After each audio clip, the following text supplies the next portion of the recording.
have already completed the topic modern periodic table 1913 given by Henry Moseley. हम complete video समझ चुके हैं previous video में, and writing part is remaining जो हम आज कंप्लीट करेंगे इस वीडियो में. अगर आपको कुछ भी मॉडर्न पीरियोडिक टेबल में समझ में नहीं आया है देन आप प्रीवियस वीडियो चेकआउट कर सकते हैं, जिसमें आपको कुछ भी लिखना नहीं है, ओनली समझने के लिए मैंने कंप्लीट मॉडर्न पीरियोडिक टेबल समझाई है ओनली. यहाँ पर हम ये लिखने वाला पार्ट करेंगे. Modern periodic table given by Henry मोज़ले.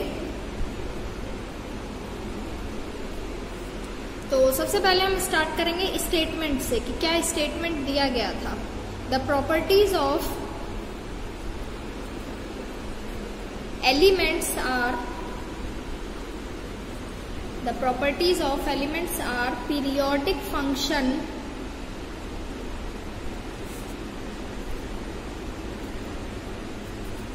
of their atomic numbers.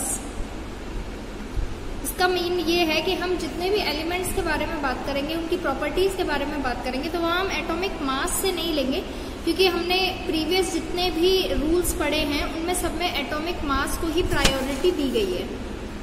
तो यहाँ पर हम एटॉमिक मास नहीं, हेनरी मोज़ले ने एक छोटा सा ही डिफरेंस किया है. एटॉमिक मास की जगह एटॉमिक नंबर से इस पीरियोडिक टेबल को बनाया है, जिसकी वजह से पिछले जितनी भी एनोमैलीज थी वो कंप्लीट हो गई हैं.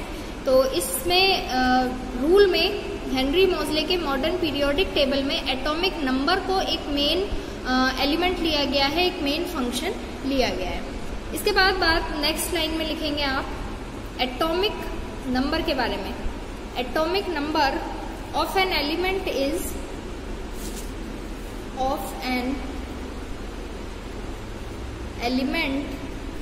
ए मोर फंडामेंटल यूनिट.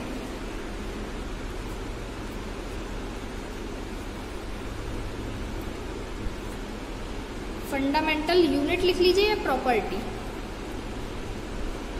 मोर fundamental property than its atomic mass.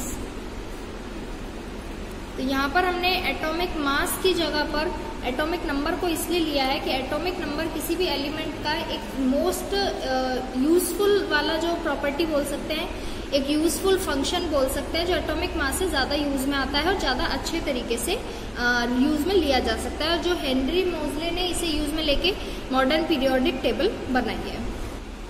तो मैंने जितने भी पॉइंट्स आपको प्रीवियस वीडियो में समझाए हैं तो वो वहां पर सिर्फ समझाए गए हैं. मैं यहाँ पे उन्हीं पॉइंट्स को, सभी पॉइंट्स को राइट करूंगी. Third point is all the anomalies of Mendeleev's classification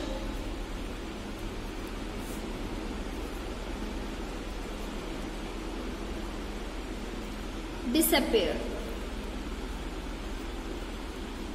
इसका मीनिंग ये है कि एटॉमिक मास की जगह सिर्फ एक एटॉमिक नंबर यूज करने से जो हमने पहले मेंडलीव क्लासिफिकेशन पढ़ा है, उसकी जितनी भी एनोमैलीज थी, उसकी जितनी भी कमियां थी, वो सब दूर हो जाती हैं. इसके बाद बात करेंगे एटॉमिक नंबर के बारे में कि व्हाट इज एटॉमिक नंबर, क्या यूज है यहाँ पर. एटॉमिक नंबर से किसे रिप्रेजेंट किया गया है. तो एटॉमिक नंबर में लिखेंगे it is denoted by Z. Atomic number को ऑलवेज आप कैपिटल जेड से लिखेंगे, and equal to the number of protons in the nucleus of an atom. Atomic number क्या है? एटॉमिक नंबर को Z से डिनोट किया जाता है. और इसके बाद एटॉमिक नंबर होता क्या है? न्यूक्लियस में प्रोटॉन एंड न्यूट्रॉन होते हैं, हमें पता है. तो प्रोटॉन के नंबर, जितने प्रोटॉन होंगे दैट इज उसी एलिमेंट का एटॉमिक नंबर होगा. इसके बाद नेक्स्ट पॉइंट पर आते हैं, जहां पर मैंने आपको बताया था कि कितने वर्टिकल रो होंगे, कितने ग्रुप्स होंगे, कितने कॉलम्स होंगे, पीरियड्स बोलते हैं इन्हें. तो modern periodic table has modern periodic table has 18 vertical columns. 18 vertical columns known as groups। 18 vertical columns हैं, किस अकॉर्डिंग सेट किए गए हैं वो सब मैंने प्रीवियस वीडियो में समझाया है। यहाँ में सिर्फ जो थ्योरेटिकल पार्ट अगर वो पूछेगा कि आपको एक्सप्लेन करना है मॉडर्न पीरियोडिक टेबल को, तो आप क्या क्या लिखेंगे, मैं वही पॉइंट्स जो मैंने समझाए हैं वही अब मैं पॉइंट्स लिखवा रही हूँ। आपको समझना है, प्रीवियस वीडियो देखेंगे। ग्रुप्स 18 वर्टिकल कॉलम्स होते हैं जिन्हें तो ग्रुप्स बोला गया है। एंड 7 हॉरिजॉन्टल रोज प्रेजेंट होती हैं। 7 horizontal rose known as periods.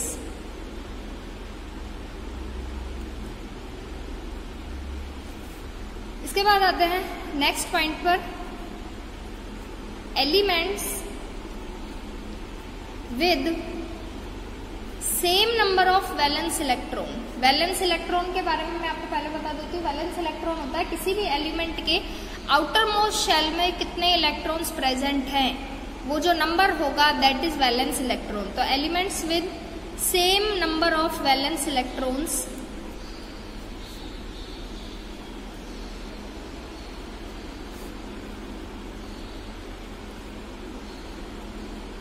are placed in the same group। अब ये टेबल है, ये किस अकॉर्डिंग बनाई गई है कि पहले उसके 18 ग्रुप्स बनाए गए हैं जो वर्टिकल कॉलम्स हैं, एंड 7 पीरियड्स बनाए गए हैं जो हॉरिजॉन्टल रोज है। इसके बाद उनमें एलिमेंट्स को किस अकॉर्डिंग सेट किया गया है कि जिनके वैलेंस इलेक्ट्रॉन सेम नंबर के होंगे उन्हें सेम ग्रुप में रखा गया है। जैसे मैं एक एग्जांपल दे देती हूँ, जब आप टेबल में देखेंगे तो आपको अच्छे से और समझ में आ जाएगा। एग्जांपल जैसे लिथियम है, इसका जो ये होता है 2-1 होगा इलेक्ट्रॉनिक कन्फिगरेशन, 2 K शेल में एंड 1 L शेल में। तो इसमें वैलेंस इलेक्ट्रॉन 1 है। बाहर की शेल में जितने इलेक्ट्रॉन है दे आर वैलेंस इलेक्ट्रॉन्स। इसके बाद अगर हम सोडियम की बात करते हैं तो इसका कन्फिगरेशन होता है 2-8-1। इसमें भी चाहे 3 शेल है लेकिन आउटर मोस्ट शेल में एक ही इलेक्ट्रॉन है। सिमिलरली जब हम K की बात करेंगे पोटेशियम की, तो इसका होता है 2-8-8-1। इसमें भी 4 शेल हैं लेकिन बाहर की शेल में एक इलेक्ट्रॉन है। तीनों में ही बाहर की शेल में एक इलेक्ट्रॉन है, इसलिए इनको सेम ग्रुप में रखा गया है। और कंप्लीट टेबल प्रीवियस वीडियो में मैं समझा चुकी हूँ। इसके बाद नेक्स्ट पॉइंट पर आते हैं, आउटर मोस्ट और वैलेंस सेल। इसे वैलेंस सेल भी बोलते हैं, जो बाहर की शेल होती है आउटर मोस्ट शेल को वैलेंस सेल भी बोलते हैं। इन ऑल द 3 कंटेन्स, ये नेक्स्ट पॉइंट नहीं है, इसी में ही बात कर रहे हैं हम। All the 3 contains 1 electron. तीनों में ही एक इलेक्ट्रॉन प्रेजेंट है। These elements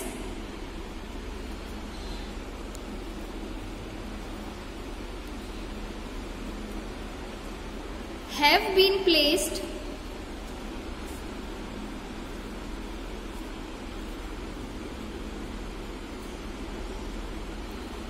in the same group।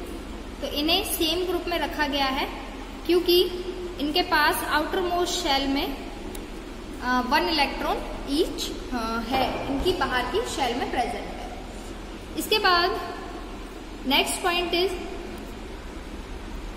number of shells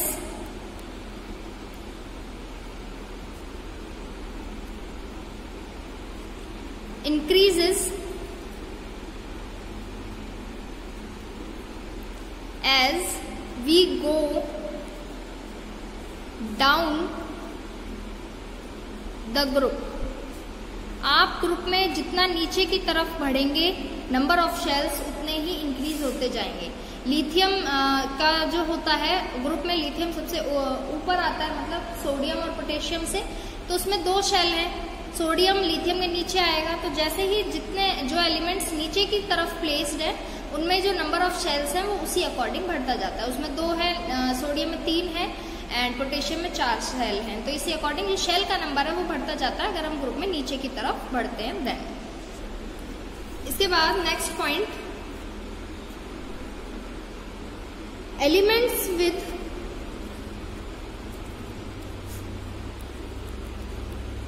same number of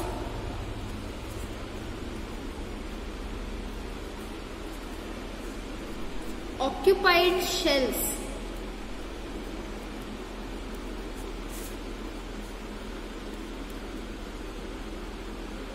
are placed in same period. इसका मीनिंग ये है कि जो शेल में एलिमेंट्स हैं, अगर उनके नंबर सेम हैं कि 2 ही शेल लिथियम में है, 2 ही बेरिलियम में है, 2 ही शेल बोरोन में बनेंगी, 2 ही शेल कार्बन में बनेंगी, तो उनको सेम पीरियड में रखा गया है। अभी किस अकॉर्डिंग अरेंजमेंट है ये सब मैं प्रीवियस वीडियो में समझा चुकी हूँ, तो यहाँ सिर्फ थ्योरेटिकल पार्ट लिखवा रही हूँ, समझना है आपको। प्रीवियस वीडियो देखेंगे। एग्जाम्पल क्या है, जैसे लिथियम है, कन्फिगरेशन लिख रही हूँ सबके 2-1, बेरिलियम होगा, इसका कन्फिगरेशन 2-2, लेकिन शेल इसमें भी 2 ही है। इसके बाद बोरोन 2-3, इसके बाद कार्बन 2-4 और इसके बाद नाइट्रोजन 2-5। तो सब में ही 2-2 शेल हैं, तो इसको सेम नंबर ऑफ ग्रुप में रखा गया है, पीरियड में, सॉरी। इसी में ही नीचे लिखेंगे these elements have same number of shells.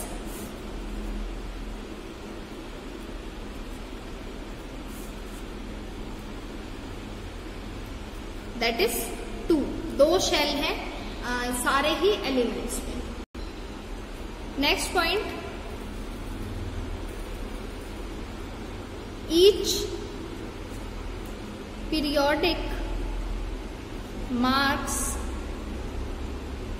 A new electronic shell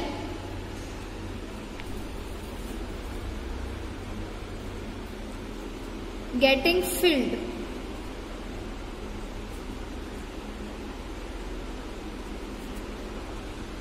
तो इसका मीनिंग ये है कि जैसे जैसे पीरियड बढ़ेगा, इसका मतलब ये है कि एक शेल फिल हो गई है, एक शेल बढ़ेगी, क्योंकि जब हमने ऊपर एलिमेंट्स की बात की थी, इनमें सब में 2-2 शेल हैं, दैट मीन कि जो होगा ये सेम पीरियड में होगा, और जैसे ही नेक्स्ट पीरियड पर आएंगे तो वहां पर एक शेल बढ़ जाएगी। अगर ऊपर वाली पीरियड में, ऊपर वाले पीरियड में 2 शेल हैं, तो नीचे वाले पीरियड में 3 शेल हो जाएंगी। इसके बाद नेक्स्ट पॉइंट पर आते हैं, maximum number of electrons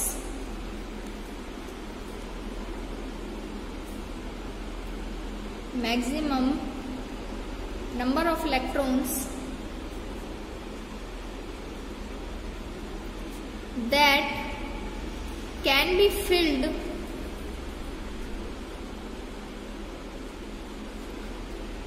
in a shell is given by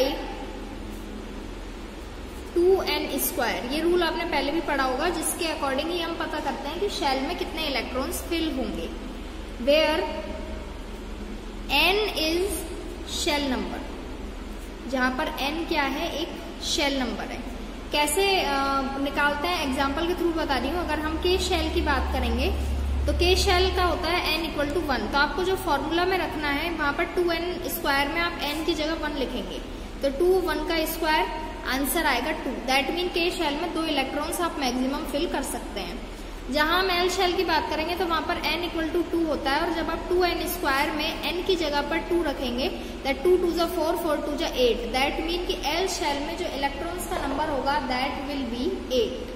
तो इस अकॉर्डिंग हम 2n² फॉर्मूले से निकाल सकते हैं कि किस शेल में कितने इलेक्ट्रॉन्स प्रेजेंट होंगे maximum. Next point is position of an element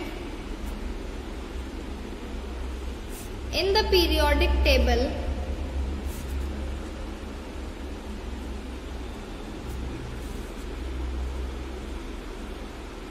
tells us its chemical reactivity। मैं प्रीवियस वीडियो में भी स्टार्टिंग में बता चुकी हूँ कि जो टेबल बनाई गई है ये केमिकल रिएक्टिविटी के अकॉर्डिंग बनाई गई है, तो एलिमेंट्स को उसी अकॉर्डिंग सेट किया गया है पीरियोडिक टेबल में, उनकी केमिकल रिएक्टिविटी के अकॉर्डिंगली। तो जब आप टेबल अच्छे से याद कर लेंगे तो वहां एलिमेंट्स की जो पोजीशन है वो ही बता देगी कि उसकी केमिकल रिएक्टिविटी किस अकॉर्डिंग होगी। Next point is valence electron determine the kind mean type and number of bonds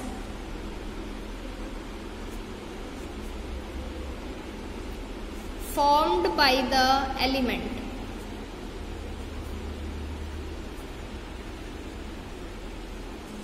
तो जो एलिमेंट में जो नंबर ऑफ बॉन्ड्स होंगे एलिमेंट के या उसका टाइप क्या होगा वो वैलेंस इलेक्ट्रॉन से ही पता चल जाता है। तो यहाँ तक मैं जो हम जनरल इंफॉर्मेशन थी मॉडर्न पीरियोडिक टेबल के बारे में हमने वो लिखी है। इसके बाद जो मैंने टॉपिक स्टार्ट कराया था दैट इज ट्रेंड्स के बारे में हम पढ़ेंगे, trends in the modern periodic table. तो एक कंप्लीट थ्योरेटिकल पार्ट है। अब आपको ये देखना है कि मॉडर्न पीरियोडिक टेबल कितने मार्क्स में आता है। अगर मॉडर्न पीरियोडिक टेबल के बारे में आपको 2 या 3 मार्क्स में ही आता है देन आप ये ऊपर वाले पॉइंट्स लिख सकते हैं एंड ट्रेंड्स में आप 2-2 लाइन लिख सकते हैं। लेकिन अगर आपका ये लॉन्ग आंसर टाइप क्वेश्चन आता है 5 या 6, 7 मार्क्स का देन आपको ये कंप्लीट लिखना पड़ेगा। मैंने जितना मैक्सिमम हो सकता है कि मैंने आपको कोई भी पॉइंट नहीं छोड़ा है, ना ही समझाने में और ना ही लिखवाने में। अब आपको किस अकॉर्डिंग लिखना है this is up to you. तो ट्रेंड्स के बारे में हम सबसे पहले लिखेंगे। सबसे पहला ट्रेंड दैट इज वैलेंसी। मैं कंप्लीट प्रीवियस वीडियो में समझा चुकी हूँ, मैं बार बार कह रही हूँ और आपको समझना है, आप वहीं से समझेंगे, मैं यहाँ ओनली लिख पाऊंगी। तो वैलेंसी में आप सबसे पहले लिखेंगे number of valence electrons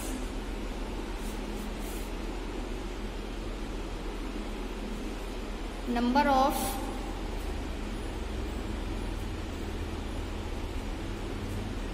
valence electrons present in the outermost shell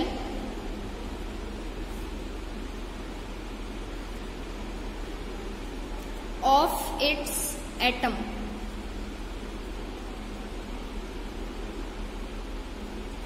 On moving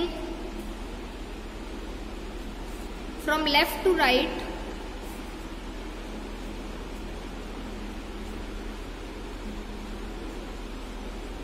in each period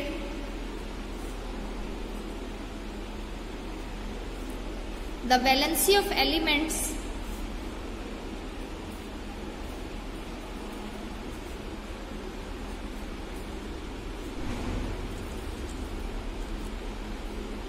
increases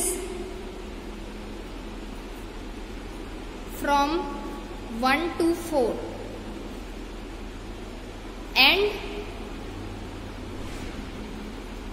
then decreases to 0.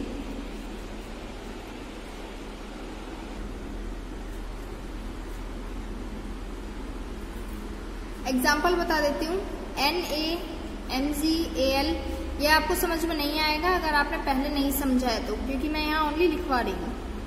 Chlorine and argon तो पहले तो बढ़ेगी 1 2 3 4 तक एंड देन डिक्रीज होगी 3 2 1 0। तो ये है वैलेंसी। जहां हमने बात की पीरियड के अकॉर्डिंग और इसी में ही नीचे आप लिखेंगे valency remains the same down in A group. अगर किसी भी ग्रुप में नीचे जाते हैं तो वहां पर वैलेंसी सेम ही रहती है। इसके बाद सेकंड ट्रेंड्स पर आते हैं दैट इज एटॉमिक साइज। इसमें लिखेंगे आप atomic size refers to the radius of an atom. किसी भी एटम का जो एटॉमिक साइज होता है वो रेफर करता है रेडियस को। It may be visualised as the distance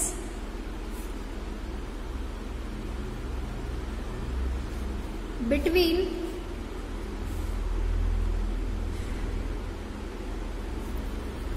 the center of the nucleus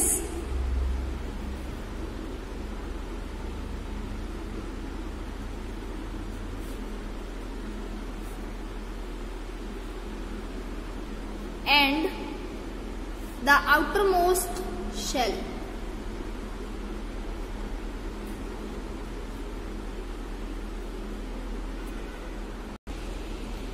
इसी में ही next point,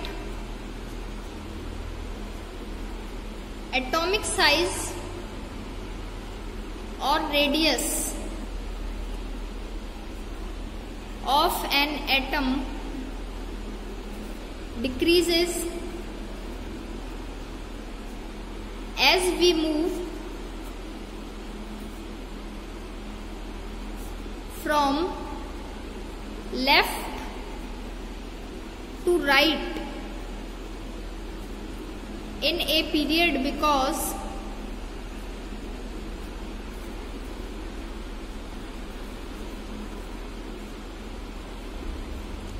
due to large positive charge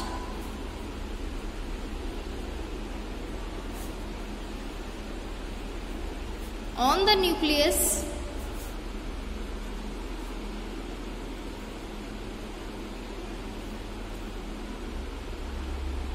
the electrons are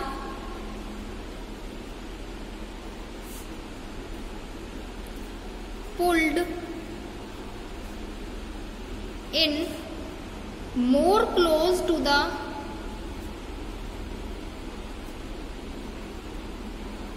nucleus and size decreases.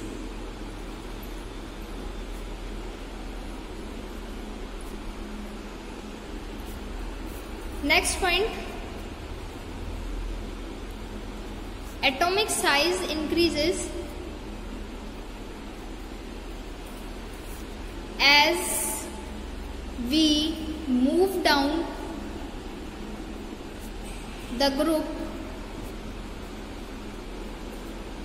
because new shells are being added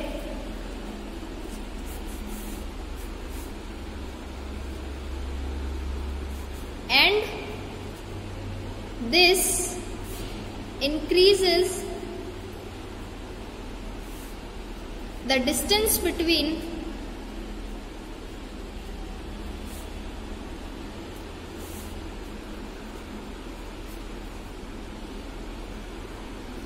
nucleus and outermost electron.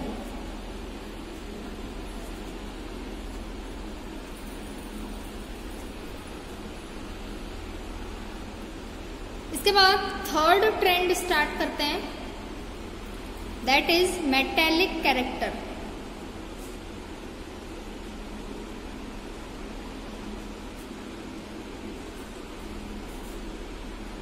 First point is metallic character means the tendency of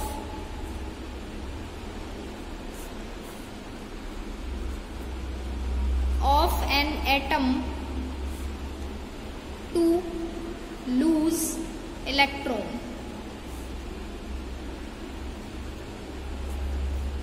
Second point, metals occupy the left hand side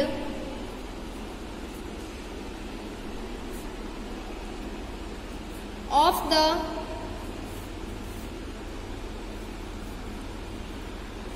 periodic table.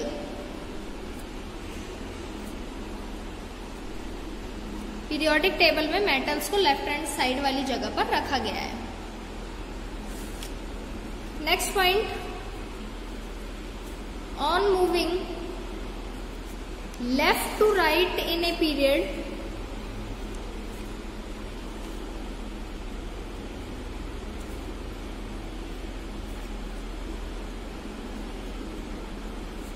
the metallic character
next fourth trend है जो, that is non metallic character.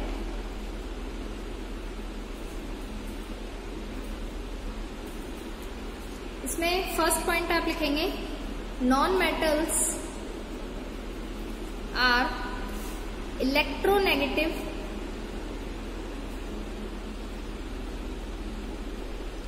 as they tend to form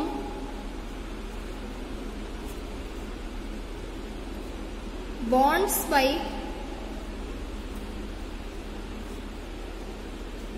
gaining electrons।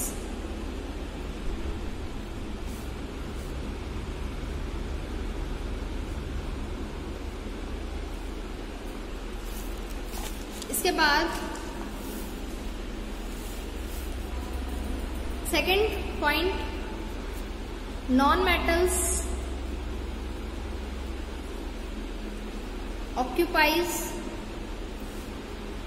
The right side. Left side पे metals होते हैं and right side वाली जो जगह मिली है modern periodic table में, वो नॉन मेटल्स को दी गई है।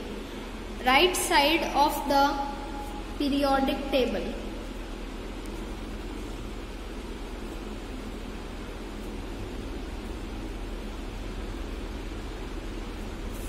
इसके बाद third point, non metallic character increases across a period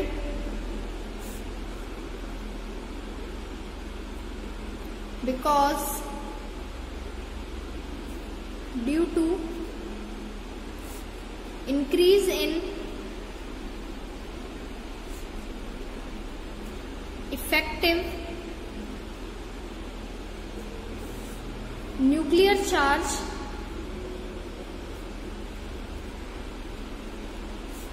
that means tendency to gain electrons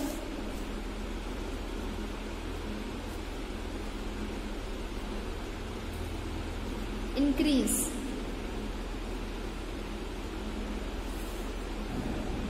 Next point, non-metallic character decreases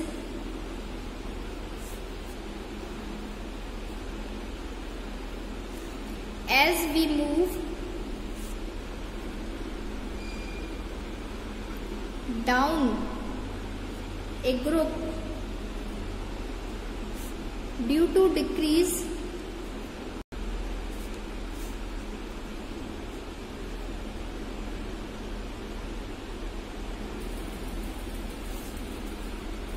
in effective nuclear charge experienced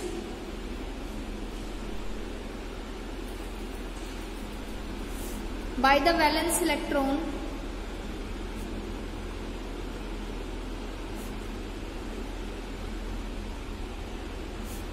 thus the tendency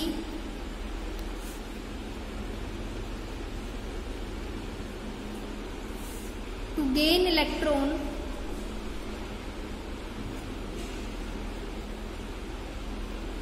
decreases।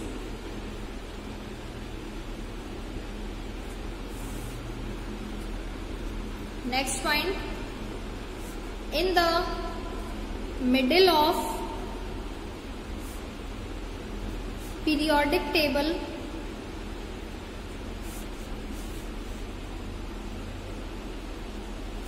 we have semi-metals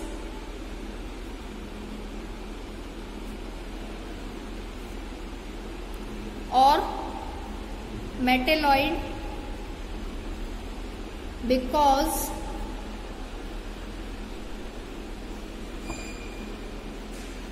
they exhibit some properties of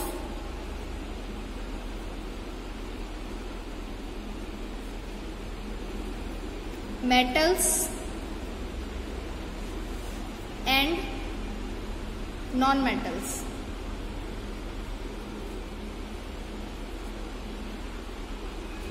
And last point, oxides of metals are basic in nature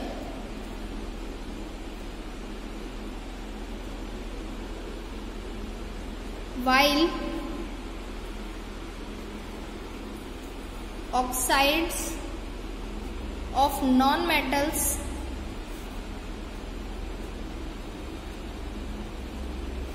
are acidic in nature.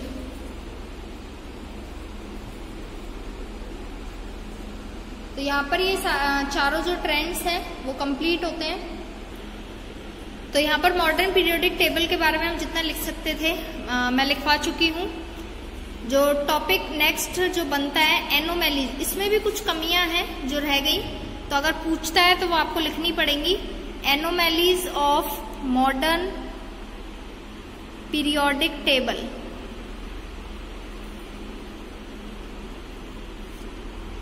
First,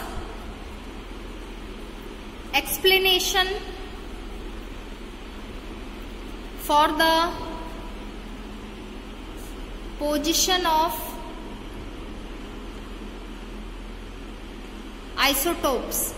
isotopes को जगह नहीं दी गई। इसके बाद second, cobalt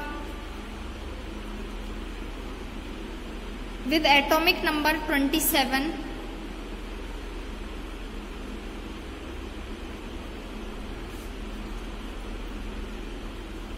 came first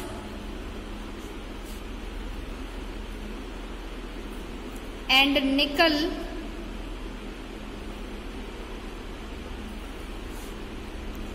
(28) should came later। यहाँ पर 28 को बाद में आना चाहिए था, लेकिन 28 को यहाँ पहले रखा गया कोबाल्ट से, सिर्फ प्रॉपर्टीज के अकॉर्डिंग। जहां पर एटॉमिक नंबर वाला जो रूल था ये फॉलो नहीं किया गया। And last point, unlike atomic masses,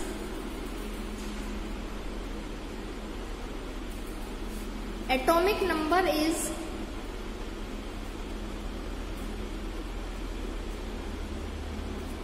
always a whole number जो 0 से स्टार्ट होता है इनफाइनाइट तक। So there is no element between